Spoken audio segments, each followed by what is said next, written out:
రాత్రి వచ్చేసి మేము ఏం చేయాలా?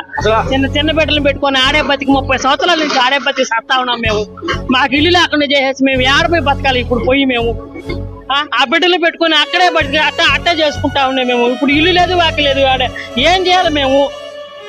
మా పరిస్థితి ఏంది ఇప్పుడు? అసలు మీకు చెప్పలేదా వాళ్ళు ఒక రోజు ముందుగా? మాట కూడా తెలియదు మాకు. వేరే వాళ్ళు పక్కన వాళ్ళు ఎక్కిన వాళ్ళు ఫోన్ చేసి చెప్తే మేము అప్పటికప్పుడు వచ్చి అంతా కొట్టేస్తున్నారు. ఏమి కూడా ఒక గోడ లేదు, ఒక ఏమి లేదు. నష్టపరిహారంగా వేరే స్థలం ఇస్తా అంటున్నారు. నష్టపరిహారంగా ఏమి ఇస్తారో ఎంత ఇచ్చినా కానీ మా ఇల్లు మాకు ఉంటదా? మా ఇల్లు మాకు వస్తుందా? అడవిలో 30 సంవత్సరాల నుంచి ఉన్నాం మేము. అక్కడ ఎక్కడో అడవిలో ఇస్తారు మాకు. మేము ఏం చేయాలా? ఇక్కడి నుంచి మా పిల్లగాలు చదువులు ఏం కావాలా? మేము ఎట్ట పోయి పనులు చేసుకొని బతకాలి మేమా? ఇటు చేసేసి ఎట్ట చేయాలి మేమా? రేత్రి కనీసం ఒక మాట అన్నా మాకు చెప్పుంటే మేము ఏదో ఒకటి ఎవరినొకరు కాలు పట్టుకుని అయ్యా ఇదయ్యా పరిస్థితి అని అనుకుంటాం. మాకు ఏమీ చెప్పకపోతే మీకు సపోర్ట్ అంటే ఒక నాయకులు వచ్చి మాట్లాడడం కానీ మాకెవరున్నారయ్యా? మాకెవరు లేని వాళ్ళకి ఎవరు ఉంటారు? మాకు నాయకంగా ఎవరు మాట్లాడతారు చెప్పండి?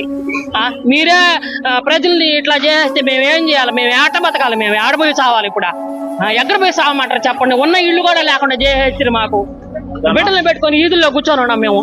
చెప్పండి, మీరే చెప్పండి ఏం చేస్తారు? ఏం న్యాయం చేస్తారో మాకు ఏదైనా న్యాయం చేయండి. మాకు ఇల్లు వాటి ఏమి లేకుండా ఆ చెట్ల కింద పడుకొని ఉండాలంటే మేము ఏడుండే ఎదిగిన బిడ్డలు పెట్టుకొని మేము ఏడుండాము చెప్పండి? ఏ న్యాయం చేస్తారో అదే చేయండి అయ్యా. మాకు ఎట్ట న్యాయం చేస్తారో మీరు చేయండి, అదే న్యాయం చేయండి. మేము ఏం చేసినా మీరు ఎట్ట చెప్తే మేము అట్ట పోతాం అంతే.